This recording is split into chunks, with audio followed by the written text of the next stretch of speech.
Good morning, everyone. It's 9 o'clock, so let's go ahead and get started.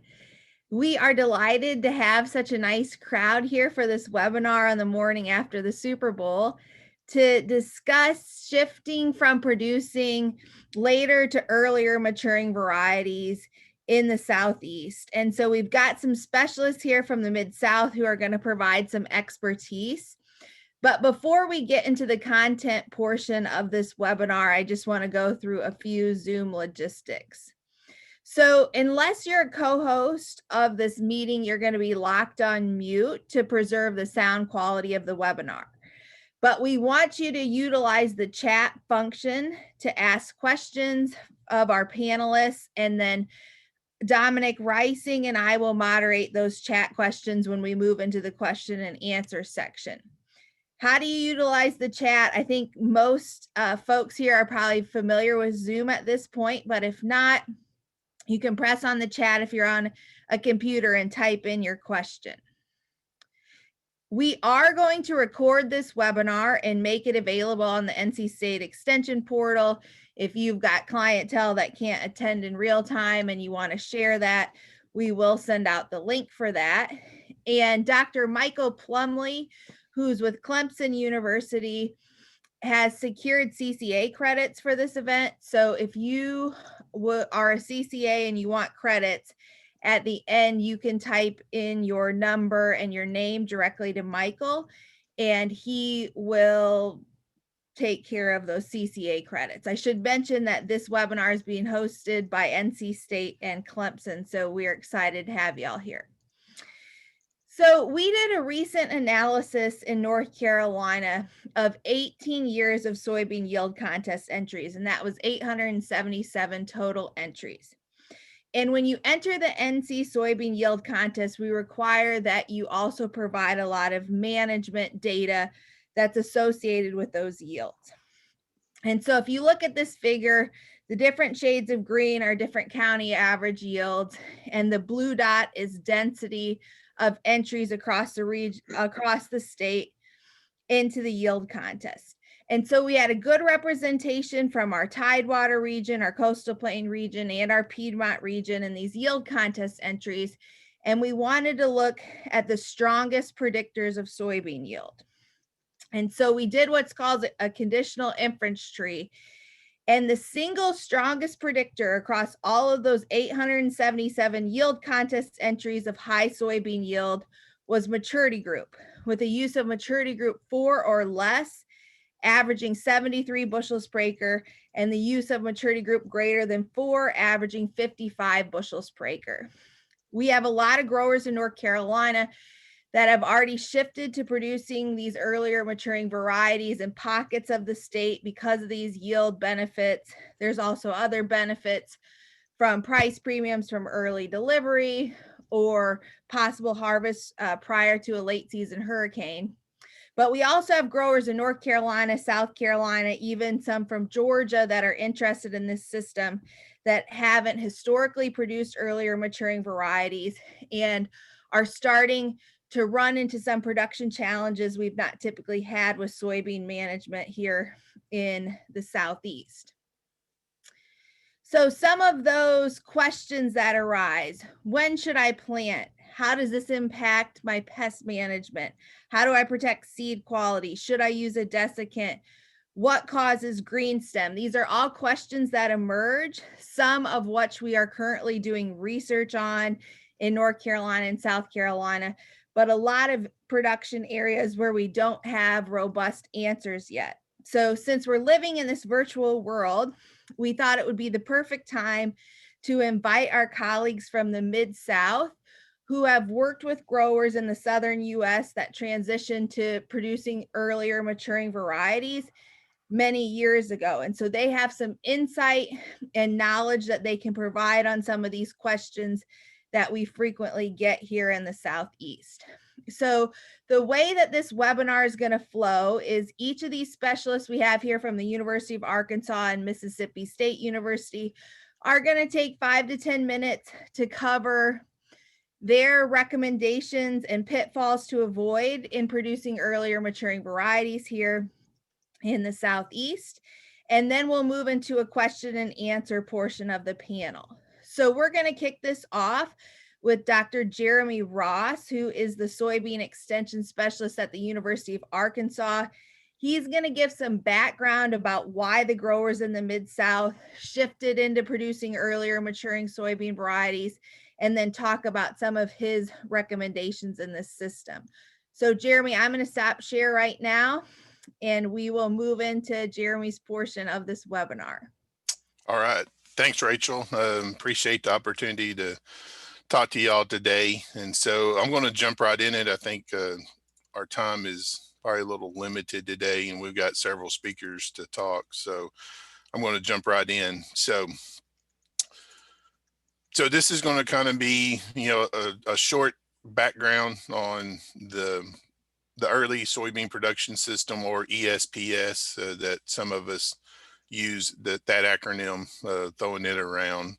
But mainly, just talking about some of the issues we have here in the Mid-South. I know we've got an entomologist, plant pathologist, and Dr. Larry Purcell is a physiologist. And so I'm going to kind of come at it from an agronomic perspective and kind of just give you some of my thoughts on what I've seen over the last several years. So if we kind of go back and look at the history of this system was first introduced back in the late 1990s. They actually produced a production handbook that you can see there on the slide.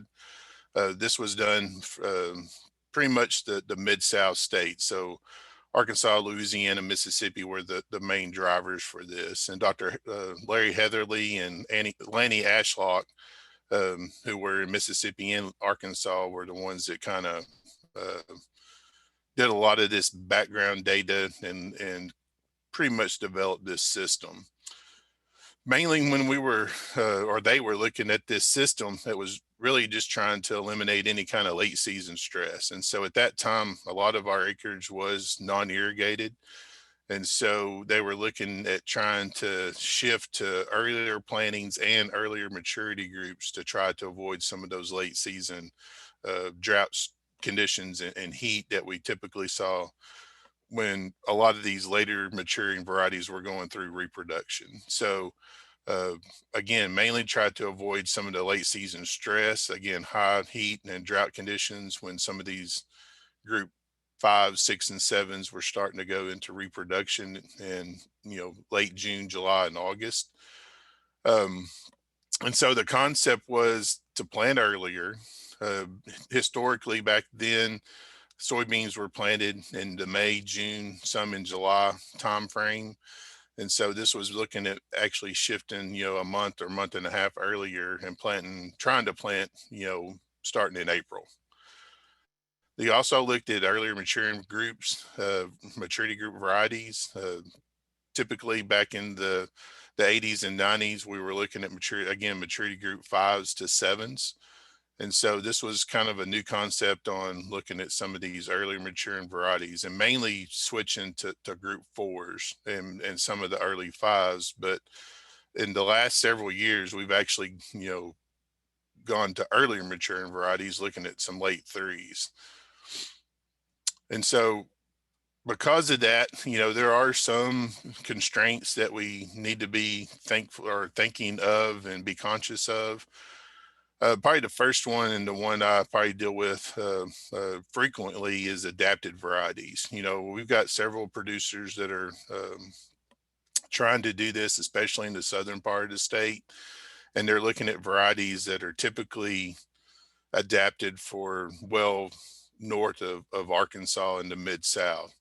And so they're actually looking at some of these, early 3s, mid 3s, and when we're looking at some of these varieties, they're just not adapted for our conditions here in the Mid-South. So we've actually had more entries into I'd consider mid to late 3s and really early 4s the last several years in our variety testing. So we're actually starting to get a little bit more information on that to provide to the growers so they can kind of look at varieties that are somewhat adapted for the Mid-South. But again, make sure, you kind of at least have an idea on how, these varieties may perform in your particular environment.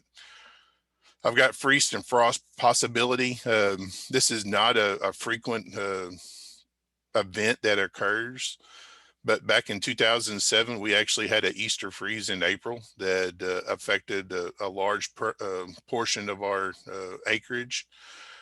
We had a pretty significant amount of the soybeans planted during that time because we had some fairly mild conditions throughout the winter. And so a lot of ground was prepared, and we had some dry conditions and several acres were planted. But if you look at the percentages, you're looking at a 10% chance of getting a frost once you get into, the early to mid-April. So it's not going to, occur every year. But it is a chance, or it could occur, under the right conditions, and could cause some problems. Another big thing we have every year is slow emergence due to cool soil temperatures. And so seed treatments are a must, and we highly recommend in this particular system to look at seed treatments, insecticide and fungicide seed treatments, just to protect that seed as long as you can prior to emergence. In some situations, a couple of years ago, we had some really cool wet conditions, and some of these fields, took 14 to 21 days for emergence to occur. And sometimes in those situations, we do have, poor stands. And so that is a possibility with this system, that you could have reduction in stands. So we recommend slightly increasing our normal seeding rate, probably 10 to 15%, just to account for that poor emergence early in the season. And probably the biggest one, and we've been really trying to educate farmers on this last point, is competition for limited harvest equipment later in the fall.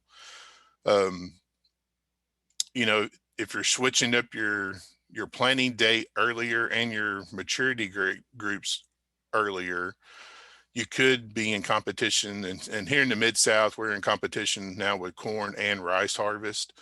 And so a lot of our farmers will, if they have soybeans that are ready during, either rice or corn harvest, they're going to concentrate on their rice and corn harvest and leave their soybeans out there in the field probably a little bit longer. And so I've got a good story that happened just this year. I don't know. We've got a program in the state that's called the Soybean Verification Program, and we actually go out and work with farmers on implementing our university recommendations. That particular program has been in existence since the 1980s. And so I got a call from one of the local county agents, and he said, "I need you to go out and look at this field. The farmer's complaining that he's got some quality issues." And this had been the first, call I've had this past fall on any quality issues, because, we had some really good conditions, and we typically I wasn't seeing very many quality issues. And so I went out and looked at this field, and sure enough, I mean, the beans were pretty bad. He was getting about a 50% dockage on these beans. And so I asked him, I said, "What's going on? I mean, what did you do?" And he said, "Well, I learned in the verification program the last couple of years that we needed to look at, shifting to earlier plantings and earlier maturity groups." And I said, "Yes, that's kind of what we're talking about, and encouraging some farmers." And he said, "Well, I did that." And I said, "But, when were these ready to harvest? I know they've been ready to harvest for several weeks now." And he goes, "Well, they weren't quite ready back in the end of August, and we actually had a hurricane come through that dropped quite a bit of rain." And he said, "After the hurricane came through, my rice started to get ready, so I switched to harvesting rice." And so those soybeans, even though he did the right thing and planted a good variety early and a good earlier maturing variety, he let those beans sit up there for about 5 to 6 weeks past the point of when they should have been harvested, and the seed quality really bottomed out. And so that's kind of what we're seeing with some of these earlier maturing varieties. Again, they're really not adapted for the Mid-South. We are starting again to get a few varieties that are adapted for here. But if you leave these beans out in the field for an extended period of time after they're ready to be harvested, you are going to have quality issues. So just make sure that you kind of have an idea of when these beans are going to come off, and they're not going to be in competition with some of your other row crop commodities that harvest. Some of the advantages, especially here in the Midwest or Mid-South, about 85 to 90% of our acreage in Arkansas is irrigated. So being able to plant earlier and looking at these early maturity varieties, we can reduce the number of irrigations up to 2 to 3 depending on the year. We can sometimes avoid some of the late season insect and disease issues. We tried to avoid some of those, once some of these insects and diseases start to build up later in the season, we do have some opportunities to try to avoid these and maybe not have to put out a fungicide application or eliminate a insecticide application just because these beans are coming out of the field a little bit earlier. We can take advantage of early harvest, and sometimes, not every time, but sometimes we can take advantage of a little bit higher prices on that early end of the harvest some years, and so that's an advantage. And then we can get these beans out, August, September, the 1st of October. Typically, once we get into October, November, we start to kind of get into a little bit of a rainy period. And so by having the opportunity to get these beans out a little bit earlier than normal does give us the opportunity in some dry fall conditions to work our land and try to be ready for the next season. So that's some of the advantages. But overall, a lot of our farmers have been looking at this early season production system, looking at earlier maturing varieties and planting earlier. And Dr. Purcell probably talk about some of the research we've looked at. Actually, we see a little bit better yields the earlier we can get planted. As we delay planting, we start to see a reduction in yield. So there are several advantages for this system, but there are some pitfalls that we need to be aware of and make sure that we try to avoid. But hopefully that kind of gives you a little bit of overview. I'll be more than glad to answer any questions. I think at the end, Rachel's, I think we're just going to have a Q&A session at the end for everybody. Yeah, thank you so much, Jeremy, for that All right. background into the system and what y'all have done in the Mid-South. So we're going to move through all our speakers and then move into the Q&A session. So up next, we have Dr. Larry Purcell, who's one of the leading crop physiologists in the U.S. We're really lucky to have him join us today. And Dr. Purcell is also one of the leaders with his team that developed Soy Stage, the tool that we've been highlighting in our North Carolina extension meetings, and that has applicability here, but was developed out of the Mid-South. So we are going to turn it over to Dr. Purcell, but real quick, I just want to let the attendees know we only have CCA credits for this event. We haven't secured pesticide credits. So I see a lot of pesticide license posting in the chat, but we haven't secured pesticide credit. So Dr. Purcell, we're excited to have you, and please take it away.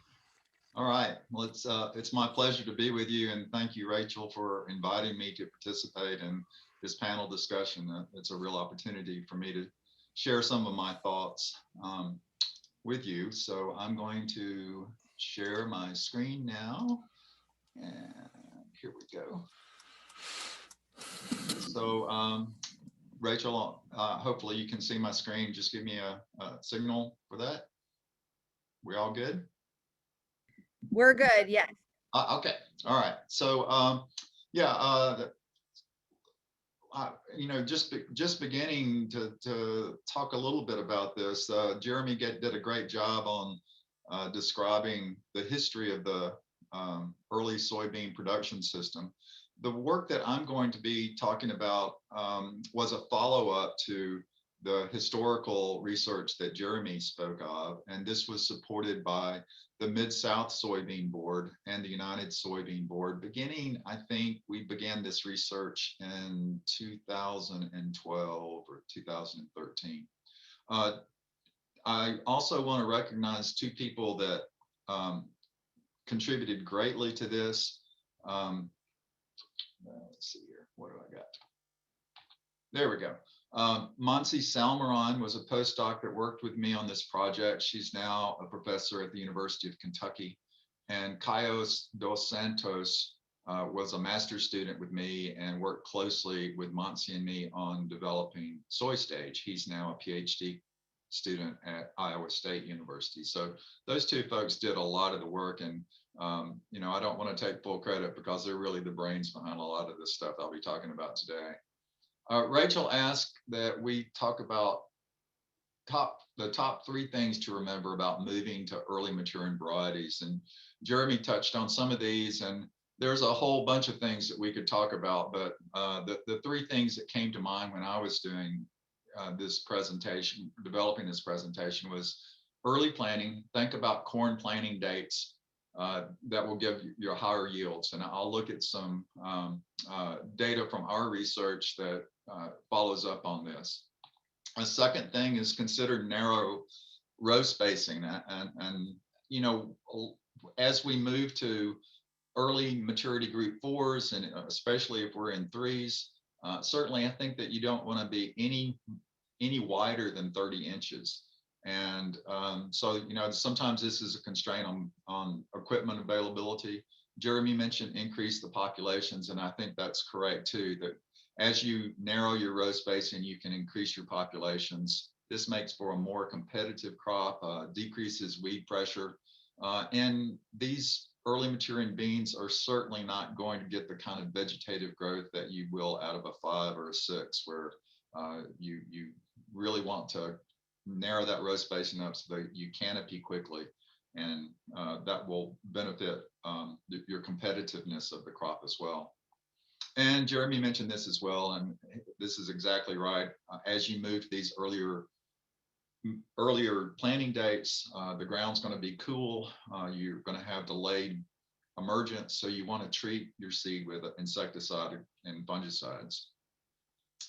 This is just looking at some of the maturity effects and planting date effects that we saw in this very large experiment that we conducted. This was conducted in 9 locations for 3 years, and at each location we had 4 planting dates. So and overall there were like 6,500 individual observations.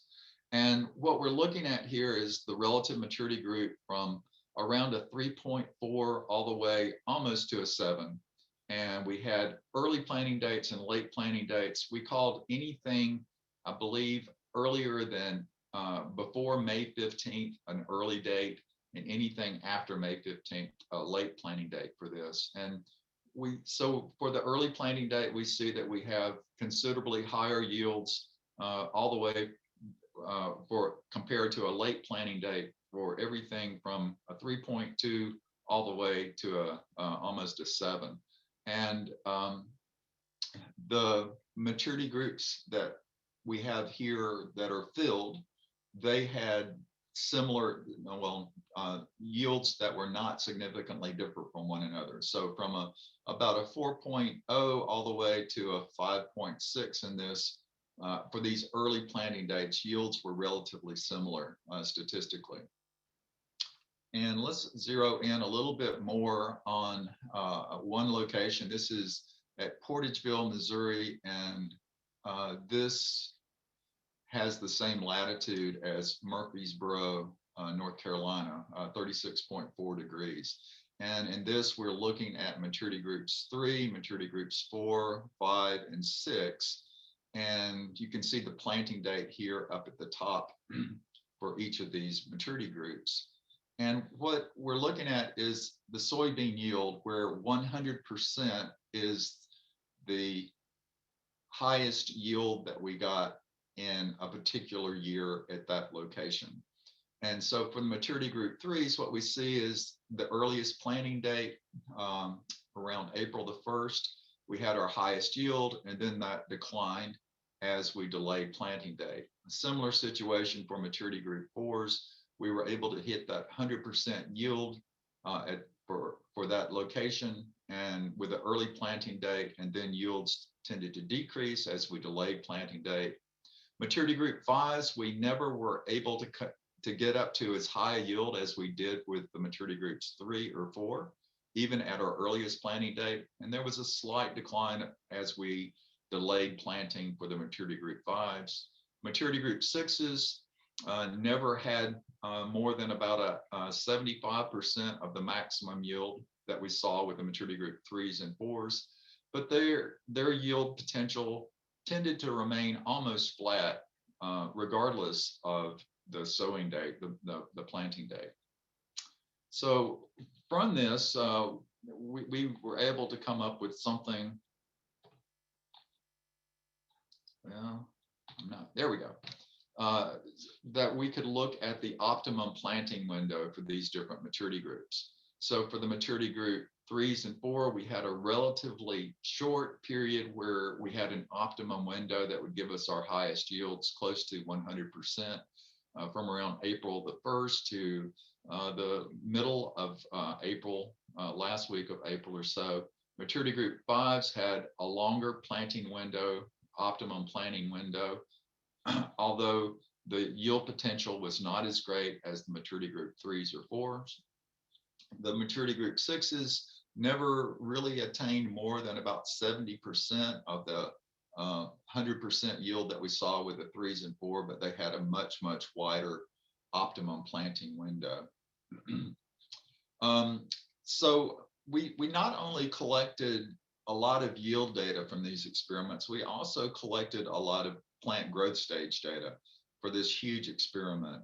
And from this, we were able to look at the temperature data for each location and the day length location for each location, and develop ways of predicting different growth stages. And this is some of that data that we're looking at here, where we're looking at the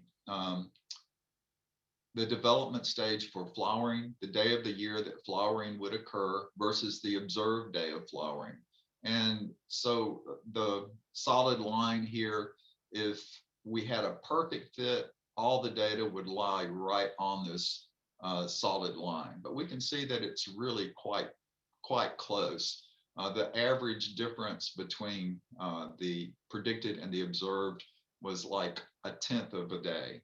Going to the beginning of seed fill, we have the same kind of graph, the predicted versus the observed date. And we see, again, a very close relationship. The error here was about 1.5 days. And the R7, the physiological maturity date, the predicted matched the observed very well again. We had a little bit more of an error here. There was about 3.5 days that we were off, averaged over all these data. So this was looking at the predicted versus the observed from our experiment, but we extended this so that we could look at locations all across the Mid-South. And we used 35 years of weather data for about 2,700 locations across the Mid-South. And we were looking at maturity groups from 3.2 to 6.7 in this research. And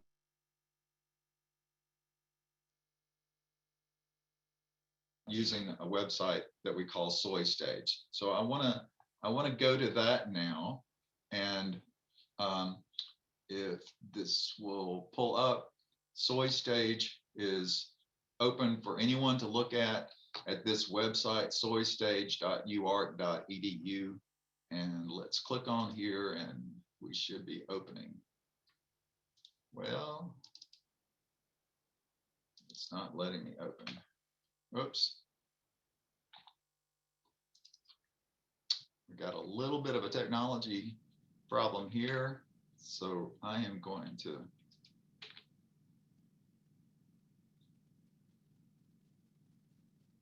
okay. So this is the SoyStage website, and the homepage is right here. It gives you a little bit of the history of SoyStage. Dr. Purcell, we've got a little drag here. We can't see the website yet. Oh, you can't. So Are you seeing my screen still? Yeah, but we're just seeing a blank black screen. Is that what you're seeing? No. Okay, I'm going to stop the share and then reshare.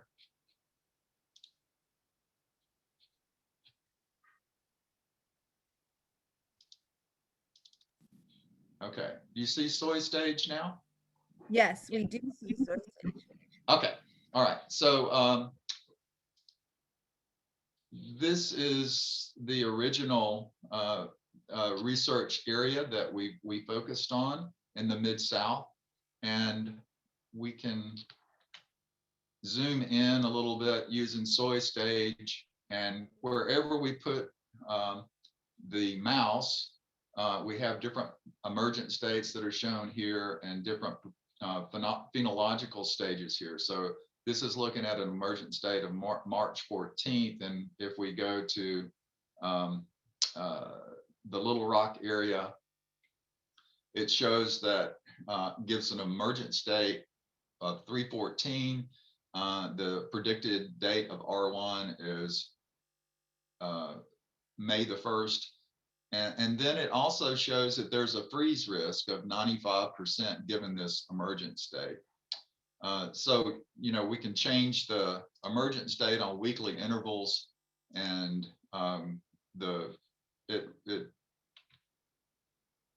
we can come back in and evaluate that again. And we see that there's no risk, 1% risk of freeze at that point. It gives us the emergent state is April 25th. We can change maturity groups here from a 3.2 to a 6.7, and we can look at different growth stages from R1, R5, and R7. But probably of more interest to this audience is we can go to a current year and on this tab, and we can look at different areas across the United States by just entering in a zip code. And I've got Rocky Mounts zip code as 27801. And just to show what this might look like, we can again select a maturity group. If we look at a 6.2 and emergence date of April the 20th, or let's just, since we're using a 6.2, let's go to a later planting date, emergence date of the 31st of May. And we can submit our inputs there, and it's searching historical weather data right now.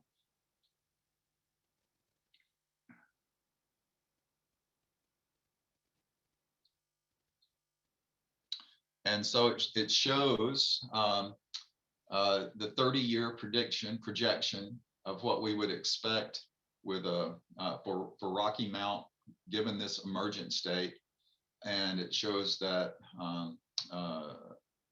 we would expect R1 to occur around the, looks like the 20th or so of July, R5 at this green line where it crosses close to August the 15th, and physiological maturity, R7 at, it looks like sometime in the latter part of September. And this is all summarized in a table right here. And we can go back and change the inputs on this, use the same postal code. We can move up to a 4.2 and an earlier planting date of April the 20th or something around in there, earlier planting date, and evaluate what we see from historical data. This is using historical data, but during the growing season, if we were in, if this was in the middle of June, it would show the current year's weather data for the time period from emergence to whatever the date was, and then it would use the historical weather data after that. So this is, looking at a 4.2 planted on April the 20th. And it has the different predictions here. R1 is occurring on May 25th, R5 on July the 2nd, and R7 on August the 18th.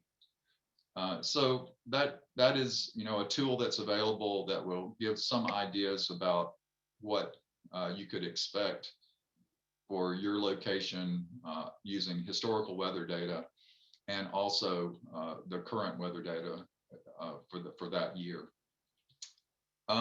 That is, I'm going to stop right there and turn it back over to Rachel, and I'll be glad to answer questions at the end, and look forward to hearing the rest of the presentations.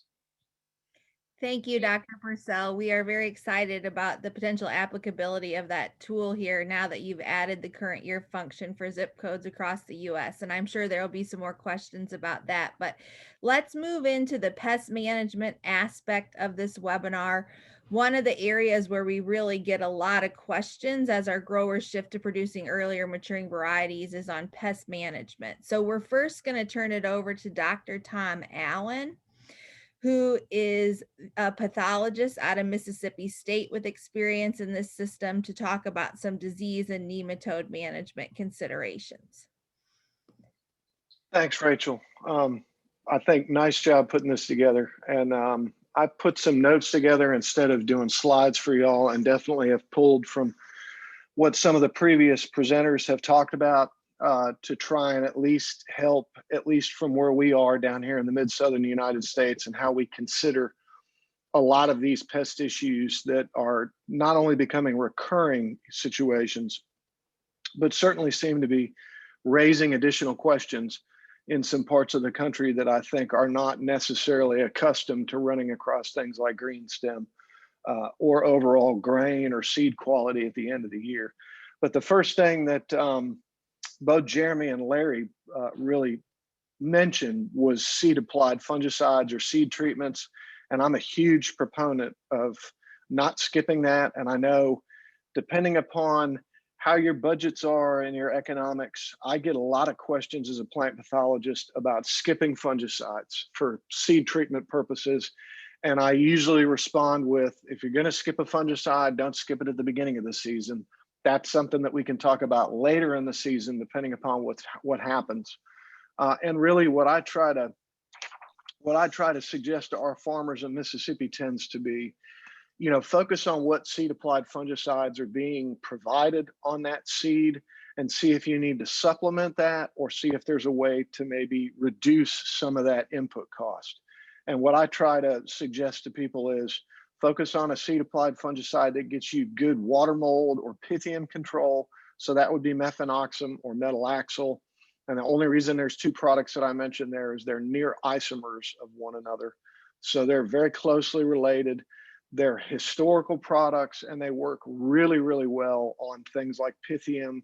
And that tends to be one of our biggest early season disease causing problems, especially when you're shifting towards early production, because you can plant into some of those more marginal soil situations with a little bit more moisture, and whereby that temperature is a little bit more marginal or cool.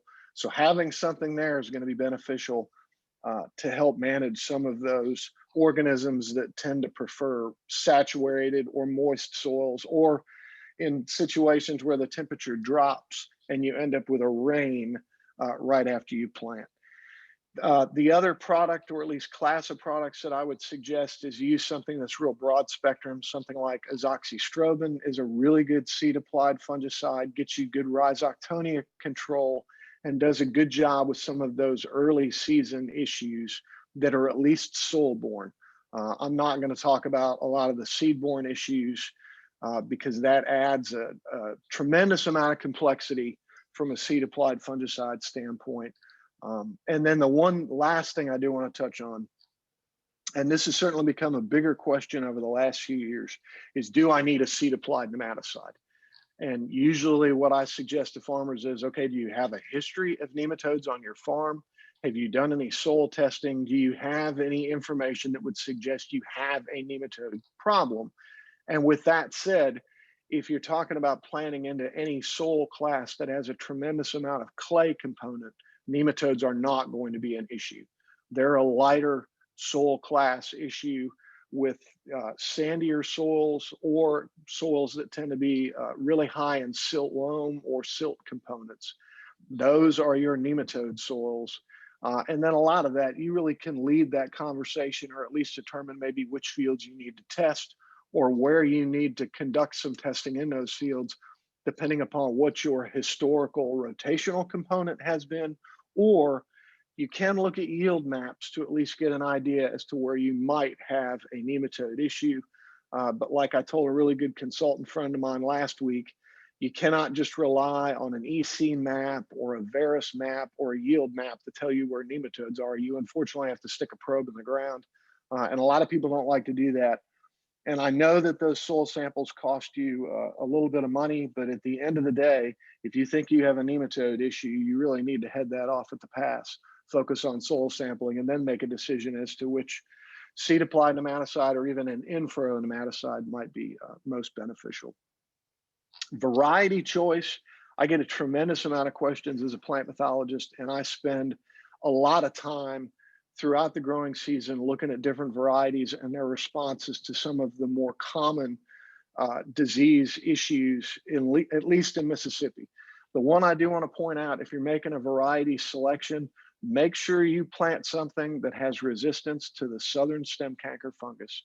Southern stem canker can be one of the most devastating plant diseases out there, and choosing something to plant that is susceptible to that particular disease is an absolute potential train wreck situation.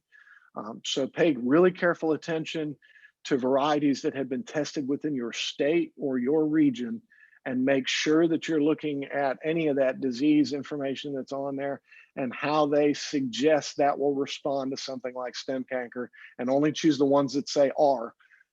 Because anything that we've looked at in the past, you can have significant 50, 60, 70, 80, 90% yield losses if you plant a susceptible variety, and southern stem canker has been a concern in the past on your farm. And I know sometimes that statement causes a tremendous amount of confusion. That's something that I would prefer that the pathologist in North Carolina or South Carolina really leads that conversation, at least lets you know whether or not that is a disease of concern. But in Mississippi, that is one of our biggest concerns still to this day, because there are still some varieties that will make their way into commercial offerings that are susceptible. And in a lot of cases, you'll end up with a seed company that brings something to your state that they've just not tested locally, and it's not well adapted to that region. And I have northern counterparts that will regularly call and say, hey, I need some information on this particular variety. What can you tell me about it? And I say, well, what's the variety? And they'll list it. And I'll say, man, that's our susceptible check. That's one that you don't want to plant anywhere where you might have southern stem canker. Because they'll die before you ever put the combine in the field. And you don't want that particular situation to happen. The one other area for resistance, or at least disease resistance, that I would prefer that farmers pay really careful attention to is resistance to frog eye leaf spot. There's been a tremendous uptick in the amount of frog eye that has occurred both nationwide, and a lot more information lately on fungicide resistance within that particular organism.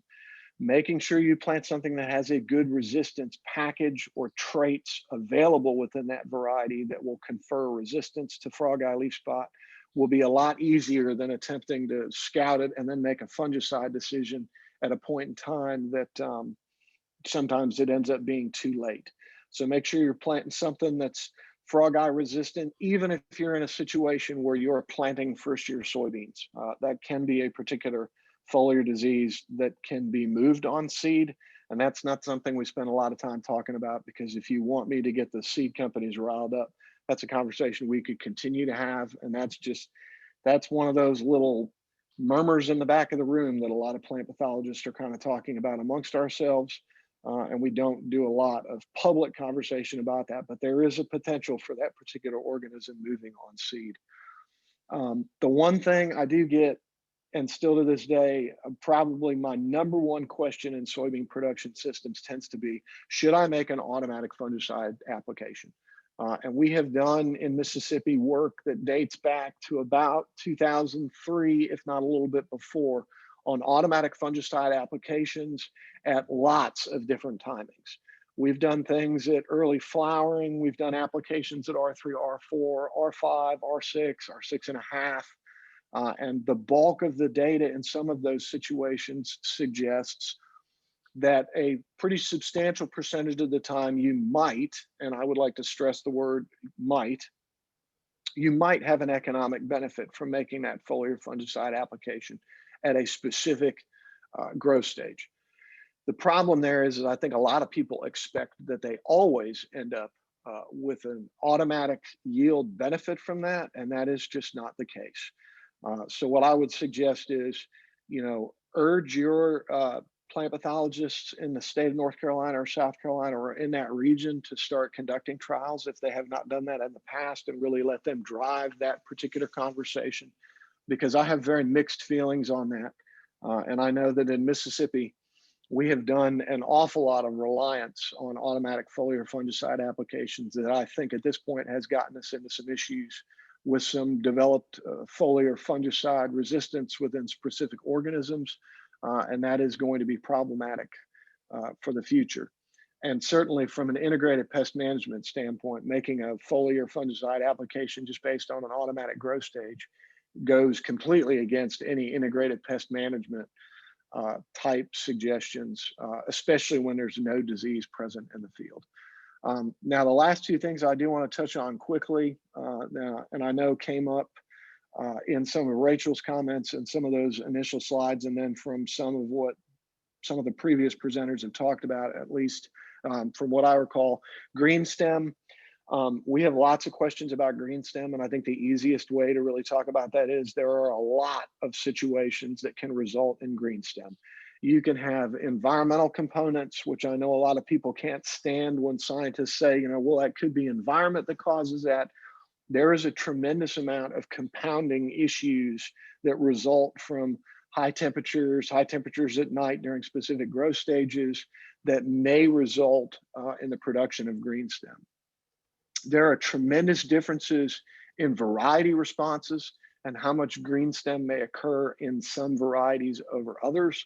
And I've tried to capture some of that. The hard part there is between variety trial locations, you can have tremendous differences between the same varieties that'll really make you scratch your head. And I have a large data set that I got from 2020 that I have not yet had time to put online, at least from the state of Mississippi. Those data will be available to anybody that goes to the Mississippi Crop Situation blog, which is always available at mississippi-crops.com. Foliar diseases, things like Cercospora blight, can relate to the amount of green stem that occurs. You can have green stem response to specific foliar fungicide active ingredients. And I know in the past, some of the more widely used quinone outside inhibitor or strobilurin fungicide active ingredients have resulted in a tremendous amount of green stem. The hard part there is there is a fungicide by variety component that sometimes is very difficult to really kind of get your finger on to determine how some varieties will respond. And then if you add in environment, addressing green stem is something that I think is going to take a good bit of time for us to really answer from an across discipline type situation. Last thing I do want to talk about, and I know that this is a huge issue in Mississippi and continues to be a big issue, is seed quality, or what I really prefer to call grain quality. And that would be end of season grain quality. And as Jeremy talked about, whenever you leave soybean in the field, well beyond when you should harvest that, you can have tremendous losses in grain quality. And that is something that we've looked at in my program. My counterpart in Stoneville's doing some really big efforts on that, looking at how different varieties and USDA germplasm responds to that in inoculated and non-inoculated situations. And that is a really difficult moving target. But I will at least give you some insight based on what we've looked at. And we tend to look at all the varieties in the variety testing program in Mississippi And we even leave things in the field well beyond harvest maturity just to see how that degrades over time. And I can tell you just snapshot comment from that and from 2020 and all the work we did. And that's 1-row plot combine cut like 1,000 plots. And I walk next to the combine with a Ziploc bag to catch the sample out of every plot. And then we look at that inside and score that based on, purple seed stain, phomopsis, and just the overall total damage that, at least from a pathology standpoint, we look at as overall discoloration of any of that grain. Really, the best take-home nuggets are there are big varietal differences. I think it's really hard to kind of tease out some of those data because varieties change over so rapidly.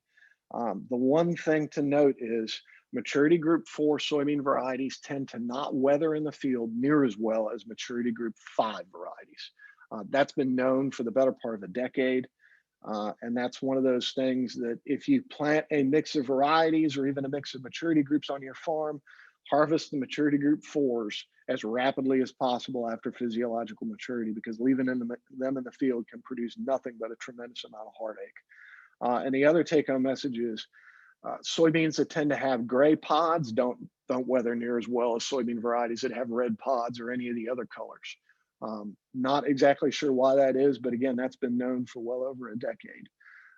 Best management practice that I could ever suggest, and I don't want anybody to think that this is a flippant response from a university scientist, is put the combine in the field as fast as you can after physiological maturity. Do not allow them to sit in the field. Don't let them sit in the field if it's going to rain anymore, because moisture will do nothing but allow that pod to rot and allow moisture into the pod. And even though I know that most of those situations are caused by fungal organisms, applying a fungicide is not the answer to that particular situation. You can put on multiple fungicide applications late in the season, and while you may have some minimal benefit from that, it is not the end-all answer, and it will not take grain or seed quality losses to zero.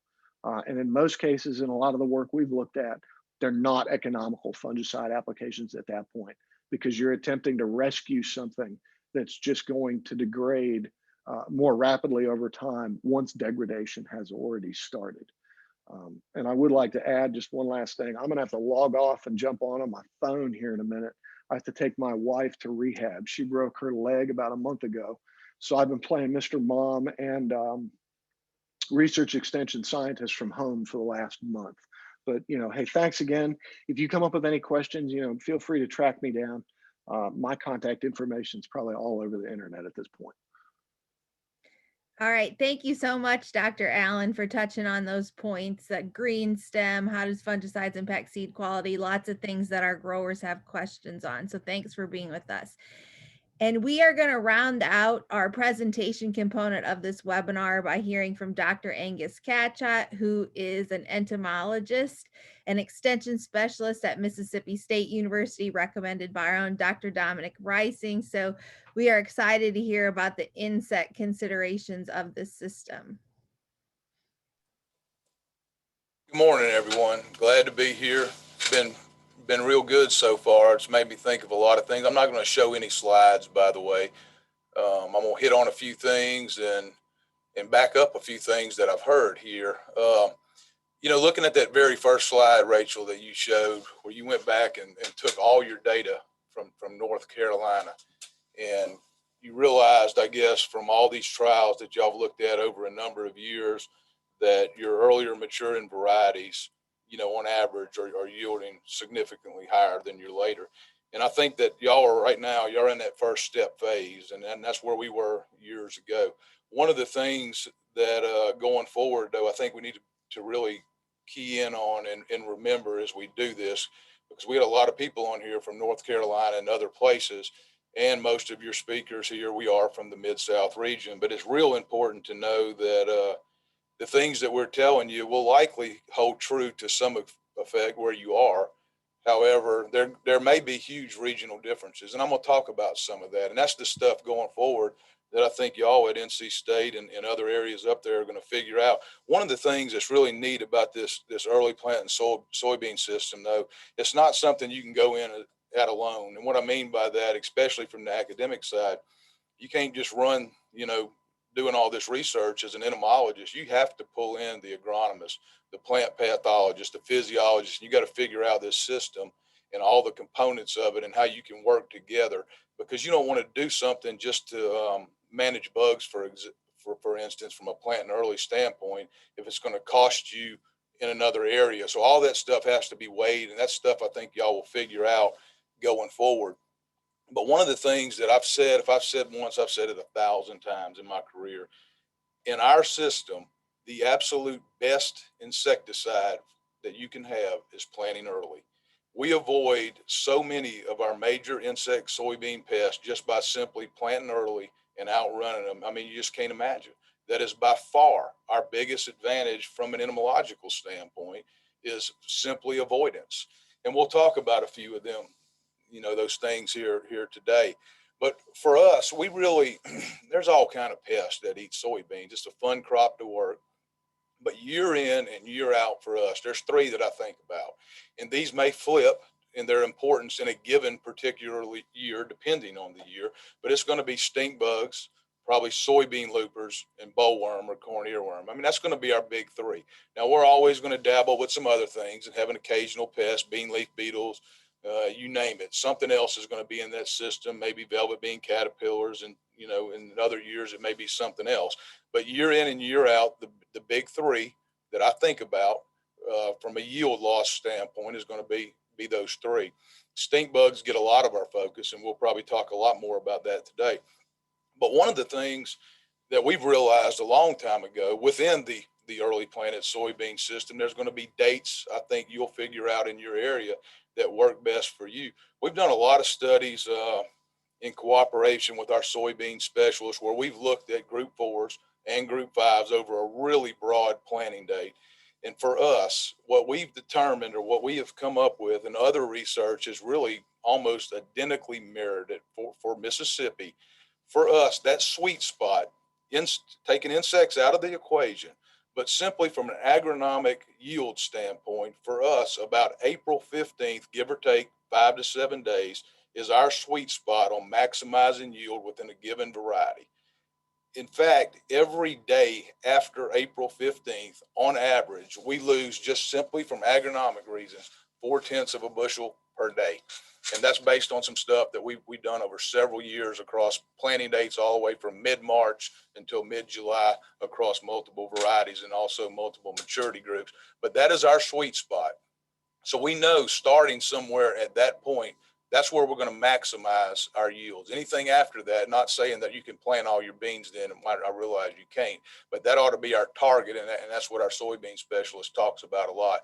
And so to give you an example of that, on average, if you take a bean planted on April 15th and you just move that to June 1st, taking any of these other problems everybody's talked about completely out of the equation, we're already almost 17 bushels down just from planting date alone. So that's things that we got to consider. Larry talked about that soy stage website. I use that, and I have some printouts similar that were developed years ago, and I was punching some numbers in here just to look at some of our stuff. So if you think about it, I mentioned stink bugs. Let's just start with, say, stink bugs and loopers. In our system, I know for a fact, based on years and years of historical data, my own experience, the 17 years I've been at Mississippi State, for us, both of those pests are going to really start peaking for us about the third week of August. We're probably going to hit our highs somewhere around the 10th of September.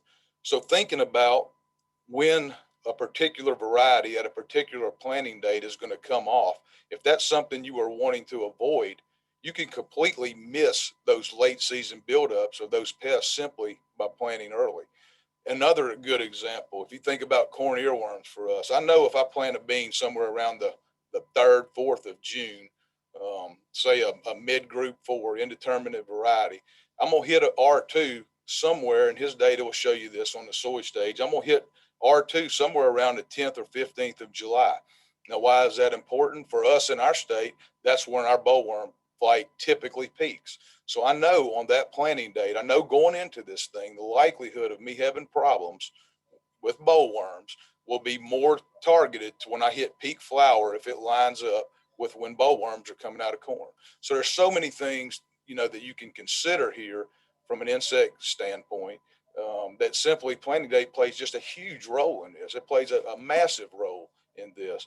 Most of our early planted beans, and what I would call early planted for us, will be that month of April, and it really into May too, to some extent. Most of those beans, which in some years can be as high as 70% of our beans, just depending on the weather, but probably averages more like 60 in Mississippi, we're going to average 0 to 1 insecticide sprays on those beans.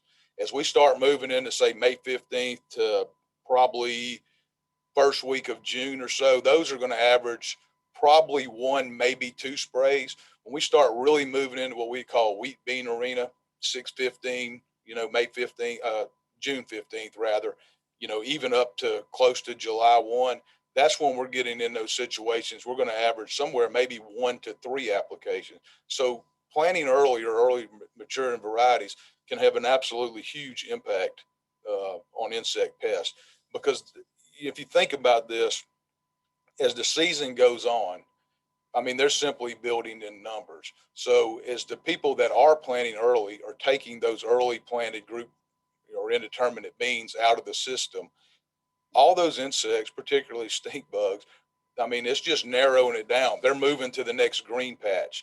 And it's just kind of like uh, a pyramiding effect. As you take something out, what green beans are left get more insects and more insects. And the person with the last planting day gets everybody's insects. And I mean, that's pretty well known. It's kind of a joke we make around here. You get the trophy, the bug trophy. And we've seen that time and time again. But again, I can't even hardly remember a grower meeting that I don't stand up and we talk about similar issues when I talk about how planting date has such a huge impact on numbers of insects that we deal with and the number of applications that we have to make. I want to add something too, though. I don't know in your area what percentage of your soybeans are actually scouted by an independent consultant or even maybe a dealer or the farmers themselves or whatever. But 17 years ago, when I started at Mississippi State, I started doing soybean insect losses, and now a lot of the states do it. But at that time, I estimated that less than 3% of the soybeans in the state of Mississippi were actually scouted on a weekly basis by somebody, a crop consultant, or anybody for that matter. Today, it's greater than 90% of our soybeans. That is absolutely critical. Most of the insects that we are dealing with, and some of them can be fairly yield limiting, can be controlled.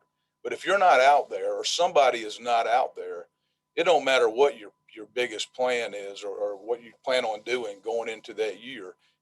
I mean, you've essentially let all that go. A crop consultant, and I know a lot of people don't like to pay for them in beans, but for us, that makes a huge difference. And it's not just the insects. In the time of resistant weeds and disease and everything else, I mean, that's somebody in that field that can head off some of these problems well before you get there. So for us, I really think that's the first step of a really good insect management program, is having somebody putting footprints in the field on a weekly basis. I'm going to touch just a minute. I'm hitting the 10-minute mark, Rachel, but I'm going to say one thing and we can go into the Q&A if you want to later. And it's about that green stem. Tom did a really good job talking about that. I have rarely in my career seen green stem associated with stink bugs. It can happen. Absolutely, it can happen. But with our traditional species, green, southern green, and brown, rarely do I ever see that. And part of that reason is because that's really high numbers that persist for a long period of time. And because we have people scouting our beans, we don't tend to get in that situation. I will say red-banded stink bugs has changed that dynamic a little bit, but I would still consider them somewhat of an occasional pest for us. Every few years they pop up. Now they can absolutely cause that. Most of the green stem that we see is for the reasons that Tom was mentioning that are outside of any stink bug issues at all. So with that, I think I'm going to stop right there, and maybe that'll stimulate a few questions for later. Okay, great. Well, I think those have been 4 informative presentations across a diversity of topics. And I know on this call today, we have some growers in North Carolina that have been successfully producing early maturing varieties for many years. We have many growers here from North and South Carolina that might be just considering this system. So we should have a wide range of questions for our panelists. And so we'd like to open it up for questions now. Please utilize the chat function to ask your questions. And if things run dry in the chat, we'll open up people to unmute themselves. But we already have some questions coming in, lots of questions. So I'm going to ask one, and then Dominic, you help me out. It's going to be hard to keep up with all these. So we just finished with Angus. So let's ask this first insect question. On a severe infestation of stink bugs on beans from R3 to R5, what kind of yield impact can you estimate? Dominic might be able to answer that for our. It's taking me a minute to get unmuted there. Didn't have my glasses on. I couldn't read it. So typically what we see, if you're going to see a green stem scenario, it generally occurs closer to the R3 stage rather than the R5 stage. And we do see stink bugs pick up sometimes in beans in that R3 stage, and everybody's wondering what to do with them. And typically we don't do a lot of anything with them. Stink bugs prefer to feed on seed. They are seed feeders by nature. They will be in beans before you start filling seed to some extent. Rarely do we see numbers that would warrant insecticide application at that R3, even R4 growth stage for stink bugs. We just don't see it very often. Not to say they're not in there, and we get questions in some years about that. And a lot of times we just simply let them go because we're not dealing with very large numbers. Where we really start seeing, and I think you'll see this same thing too, because there's no question that stink bugs prefer to be in beans filling pods, which is that R5 growth stage. And that's when most of the yield reduction will occur. As far as putting a hard number on it, some of this is definitely species dependent. With the ones that I call our traditionals, and for us, our traditionals are browns, greens, and southern greens. We don't see a lot of, let me say this in reverse. We don't see a lot of quality problems from those traditional species, even sometimes at high numbers. And we've looked at this for years and years. We can, in fact, see yield loss at times. It's hard for me to put a hard number on that, again, because a lot of times we don't let them get to the point that we're losing a lot of yield. I mean, we feel real confident in our thresholds. The big caveat in here, I mean, there's no question in that R55 growth stage, a bean that's developing, if they hit that seed, that individual seed, those shrivel and they're gone. Once we hit R6 stage, at that point, we tend to not lose bushels per acre anymore. Then we start thinking about quality because that seed's pretty much filled in that pod, and it generally does not shrivel and be a complete loss. But what makes this complicated is soybeans are tremendous at compensating. You can even, there was a lot of work from years ago that would even show, say a 3-bean pod, if a stink bug hit the middle pod at the middle seed only, that the other two got bigger and the overall yield of that individual pod was actually higher than it was before they started. So it's a complicated question, and I know I've kind of wiggled around that, but I will tell you this, and I don't know if you deal with this, Dominic, and I hope you don't, but if red-banded stink bugs are in the equation, I've seen total loss. But it generally is happening from about R55 growth stage and beyond, approaching R6. Well, Angus, I'm really glad you mentioned red-banded. I have never seen a red-banded stink bug in North Carolina. I'm sure if I swept 1,000 soybean fields, I might pick one up somewhere. But the next question we got was, what are thoughts on red-banded stink bug moving our way? I know we do have some red-banded stink bug in South Carolina, and I see Michael's on here. I don't know if you wanted to comment, Michael. Being on the fringe there, have you seen any shifts in South Carolina?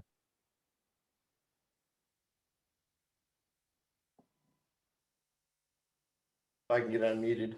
So Jeremy Green, our entomologist, is actually on the talk too. So Jeremy, feel free to chime in if you want. But I think there is some red bandeds here, and we do see them in South Carolina. I know I saw some last year in soybeans. But I haven't seen or heard a whole lot of issues with the quality like they have in the Mid-South from the red banded. So I guess that kind of is what we've seen, at least in South Carolina. Well, it's also important to remember, like when we talk about the quality thing, I mean, and I think sometimes we do a bad job of scaring people. You know, when I talk about red bandits being really so bad, and they can be that bad. But again, even with red bandits, a lot of times in my experience, it takes an environmental condition to go with those numbers to really see them massive seed quality problems. For instance, last year we had a lot of red bandits in our system, and we had to treat some fields as many as 4 times in some areas. That was not everywhere, but what we did not see this last year was those really large geographic areas of horrible seed quality like we did in 2017, because we had one of the driest, better harvest windows we've had in a long time. So there's always other factors that play into this. Red bandits with the right environmental condition, yeah, they can be a real problem for us. And again, it takes the right environmental conditions to do that. Great. Well, I know stink bugs is definitely a hot topic when we're talking about these earlier maturing soybeans. Another question I want to get to, which we get a lot of questions about, revolves around desiccant use. So we had a question come through the chat. What % of your growers are using desiccants to get the beans out of the field more quickly? And can you speak to the value of that production practice? Jeremy, you probably can provide some insight on this. Sure. So in Arkansas, and probably you can consider Louisiana and Mississippi when you're talking about desiccants. So that practice really started taking hold in really Louisiana, mainly in the sugarcane area, because they do a rotation with their sugarcane and soybeans, and mainly they need to try to get their soy or their sugarcane planted in August. And so that practice really started and took a hold down in Louisiana, and mainly just to get those beans out of the field so they could get their sugarcane planted in a timely manner.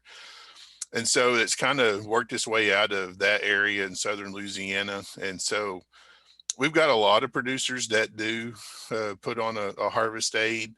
I'm not a huge fan of it, mainly because if you look at the, paraquat is used a lot. And if you look at the label on paraquat, you've got a 15 day pre-harvest interval after that application.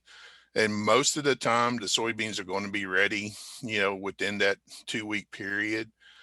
You may gain a day or two, but that's just extra cost at the end of the season that a lot of producers, I don't think they really need. There are certain situations, especially where we have some of these green stem issues. Producers try to use harvest aids for those.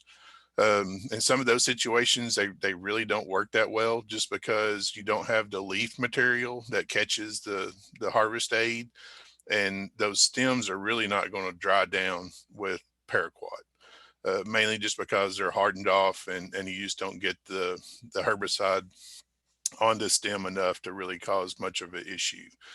But some guys just use it just to try to get through their acreage in a timely fashion. But I'm not a huge fan of it. We've done quite a bit of work on it. If our recommendations is our recommendation is, once you're at R7, it's safe to put on a harvest aid and not see any yield loss. Louisiana is 6.5, but sometimes it's hard to determine exactly when a field hits R6.5. If you talk to 10 different people, they're going to have probably 10 different definitions of what R6.5 is. And so we've kind of went with a little bit more conservative recommendation at R7. And so once you start seeing some, leaves starting to turn yellow on those plants, we feel confident you're not going to have any yield loss at that point. The other problem with harvest aids is, if you put them on, you got to be willing to get in there and get them knocked out as quick as you can, because once you put on a harvest aid, the seed quality can go down pretty rapidly if you let them set out there and go have several weather events, rain events after that application. So, I do it cautiously, but I think most of the time we probably overuse harvest aids a little bit. But if you have a weedy issue, if you kind of have some weed problems, definitely we need to look at harvest aids. But if you have a fairly clean field and you just got a few leaves on those beans and you just want to knock them off, I just give them another extra day or two for that that recommendation. All right. The next question I saw in the chat was about inoculation on early planted beans, regardless of field history. I know our previous soybean specialist had shown inoculant wasn't really a benefit, especially if beans have been in the field before. But is this a concern with earlier planted soybeans? Yeah, so we've done quite a bit of work with inoculants, me and Dr. Trent Roberts. And all of our data is showing that we actually see a benefit with inoculants with later planted soybeans. And that's what we consider in our probably our double crop situation. We looked at a lot of work early on, in several different rotations, because we were hearing reports out of the Midwest where they had flooded conditions during the spring, and they were seeing a benefit with the inoculants in the following crop, soybean crop. And so we started looking at, early planted beans, and we just weren't able to see any kind of benefit with the inoculants. But we actually started looking at a planting date test for several years. In our April and May plantings, we did not see any benefit with the use of an inoculant. But then once we kind of looked at, after May 15th, we actually were seeing some increases with yield with the inoculants. And I think a lot of it's dealing with the compressed vegetative growth period that we have as we delay planting. I think we're getting a little bit more nitrogen into the plants with those later plantings. But, if you've had beans in a field within the last 2 or 3 years and you're planting early, you're probably not going to see a benefit with an inoculant. But if you've been out of rotation with beans, definitely, our recommendation is out of rotation 3 years. We recommend an inoculant with any soybean planting. Thank you, Jeremy, for touching on those two topics. Dr. Purcell, we've got some questions for you.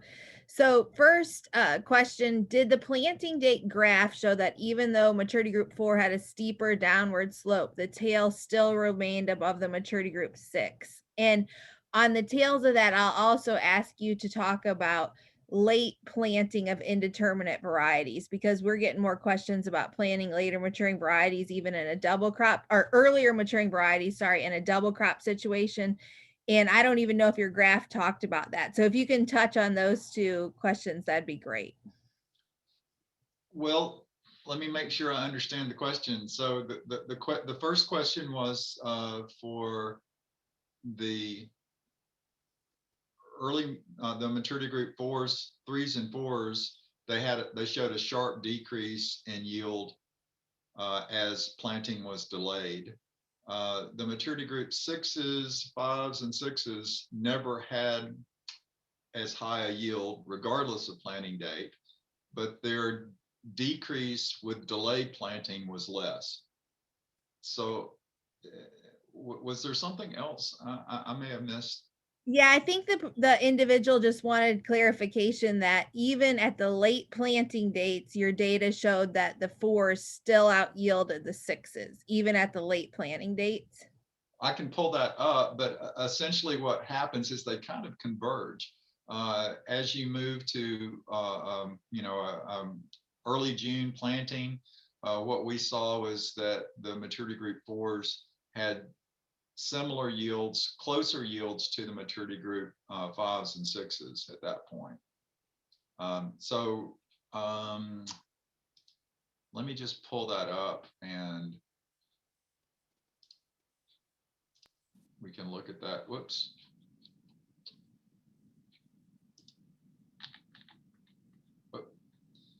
So at our late planting date for the maturity group 6, we're essentially looking at about 70% of the maximum yield that we saw with the early planted maturity group 3s and 4s. And at the these late planting dates, we still have about 70% yield potential for the maturity group 3s and 4s. So they just kind of converge there at by the kind of the end of the planting window. That's great. That's great to see. You know, when we're starting to do more research on this topic here in North Carolina and looking at our official variety tests, we're finding that in a double crop situation, so mid-June planting, it seems like our growers have flexibility, planting anywhere from a mid-4 all the way out to a 7 without compromising yield. So we were just curious, you know, if that's similar to what y'all see down there. Yeah, that's right. It used to be that when we think about double crop beans, we wanted to have something that was later maturity, and Jeremy may want to chime in on this, but the work that we've seen on this particular large data set across the Mid-South is that even with a late planting date, and this wasn't specifically looking at double crop, but a double crop type planting date, we still see that the maturity groups are very competitive. Maturity group 4 beans are very competitive with maturity group 5s and 6s as far as yield potential goes for those late planting dates. Yeah, so historically, and I'm talking prior to 10 years ago, you know, our recommendation on double crop wheat, following wheat, and our wheat acres is plummeted dramatically. We used to have over 1 million acres of wheat 10, 15 years ago, and now we're struggling to get 100,000 acres. So a lot of our farmers are really kind of out of the double crop situation. But when we previously, when we recommended, you know, a variety to plant in our double crop, it was typically in the group 5s, you know, those later maturing varieties. And mainly it was because the 5s tended to withstand the hotter conditions, you know, later in the summer and droughtier conditions than the earlier maturing varieties. But then once Larry conducted this study, you know, we really kind of had to go back and revamp, you know, some of our late planted recommendations on varieties. And so with Larry's data, we're actually still suggesting, you know, some late 4s, early 5s, you know, in those later planting conditions. And we're still seeing some really good yields, you know, coming out of those. The one thing you need to keep in mind, especially here in the Mid-South, is the, you know, the freeze or frost date in the fall. You know, if you plant some of those longer maturing varieties, the chances of them not being able to finish out the season and being in a frost situation is greater than something that's a little bit earlier maturing. So you've kind of got to weigh those options and look at that. So you just need to kind of look at your planting date and then look at the maturity group. But we're still seeing really good yields with our late 4s planted with those later timings. We have a related question.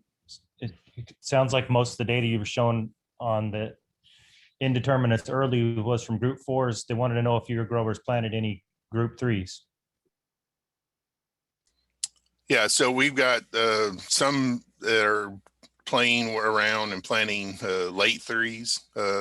And I consider, you know, late 3 or a mid 3. So from a 3.5 to a 3.9. That's still limited. We've got probably more, I would say a majority of our acreage is planted in group 4s, and that's going to range from, you know, a 4.0 to a 4.9, with even more of those, you know, being heavy on the mid to late 4s. But again, I think I saw a question about, you know, I mentioned about varieties not being adapted, you know, especially these early maturing varieties. So, you know, a lot of these, you know, 2s and 3s are bred in the Midwest. Their weather conditions aren't as hot and dry as here in the Mid-South.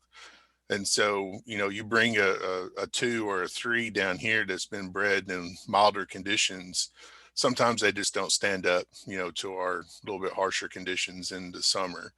And then, you know, Tom Allen mentioned, disease resistance. Sometimes we get some of these varieties out of the Midwest that just don't have the complete disease package that we need, for the Mid-South. So we need to kind of take be aware of what we're planting and try to get some data, off of that. But we've seen more and more companies entering group 3s and early 4s in our variety test. Still a majority is going to be in our mid to late 4s, but every year it seems like that percentage seems to increase a little bit. So we are getting more and more companies entering those varieties. So we are getting a little bit better feel for how some of these varieties are going to perform in the Mid-South. Great. So to move back to entomology, we've got a question. Most of these earlier maturing varieties are indeterminate. Do you see a difference in infestation just based on growth habit, indeterminate versus determinate varieties in your research? So I don't think we see yes and no. On average, I would say no. But obviously, with an indeterminate, you're going to have, more flowers on the plant for a longer period of time, which would make them susceptible to some things that prefer beans that are flowering, such as bollworm. On average, though, if you look just generally for the pests outside of bollworms that are highly attracted to flowering beans, when you look outside of that, and you start thinking about things like I mentioned, like stink bugs that prefer to be in beans filling pods, irregardless of whether there's still a couple flowers at the top on an indeterminate or not. It seems to not be as important in that situation. If you think about things like soybean loopers that are particularly foliage feeders, it doesn't seem to matter a whole lot whether the beans are flowering or not. Late season, if we got beans that are susceptible into September, they're going to get soybean loopers in them. So I don't see so much of that. And in fact, for us, I mean, a lot of our 5s that we're planting, according to our soybean specialists, 30 to 40% of them are actually indeterminate early group 5s that we seem to be making a pretty big shift to now. But I would say generally not. One thing to keep in mind too, and Larry, you and Jeremy may say something about this, but somebody I just saw a question earlier that asked about whether to spray stink bugs more in the morning. If it's better because they'd be at the top of the plant, you could kill more. But I think there's two things that you're absolutely right. And we've actually done studies looking at time of day sampling. And you definitely catch more stink bugs early in the morning to the tune that you might be above threshold in that field. And if you sampled it at 3 o'clock, the same exact field, that you would not pick it up. And it's simply because you're getting them in your net because you tend to hit the top of the canopy. So I'd say there'd be some truth to that. But overall, just the whole size of the beans, regardless of time of day, if they're smaller and haven't canopied, probably doesn't matter so much. We're talking about the big rank things. One of the things we've also seen for us, our beans across all these planting dates that we could possibly imagine from mid-March to July 15th, which is really getting extreme out there, height is maximized for us around a June 5th to June 10th planting date among the same variety. So that seems a little counterintuitive, but if you got a bean on some strong ground and it's planted a little later, it's going to be really tall and it's going to really probably lodge, and sampling is almost impossible in lodge beans. And that's a big consideration to take into account, especially if you're trying to spray with a ground rig. When you get these big beans on some of this strong dirt that I got or that we have in this area, they will get really big, and planting date plays a big role in that. You cannot get insecticides down. You can't sample. That's just another consideration. But our data would suggest that about the 5th to 10th of June is when our plant height is maximized. And after that, it starts falling off really sharply. But that also has a big impact on trying to control insects down in the canopy. Thanks, Angus. And I should mention that the soybean producers funded a student to look at the question if determinate and indeterminates compensated differently for earworm feeding. And we have a couple years of data that suggests that they don't. I would like some more information on that. but they've now funded a new student that's going to look at that very question to see if the indeterminates or determinants are more attractive, and she's going to count eggs and things like that. It would be interesting to do it for stink bugs as well. The next question we got, I think, is most suited for Tom. I saw him drop an answer in the chat earlier. I know you're on the phone, Tom. So if Tom is not able to chime in, maybe one of you all can take it. But this question is, do you ever see cool temps in the very early planted beans cause stress and make the crop more susceptible to pests that they do not ordinarily get?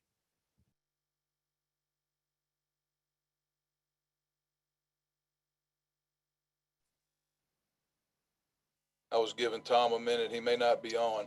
Yeah, I'm on. Sorry. Took me a minute to unmute. Man, Dominic, that's a tough question.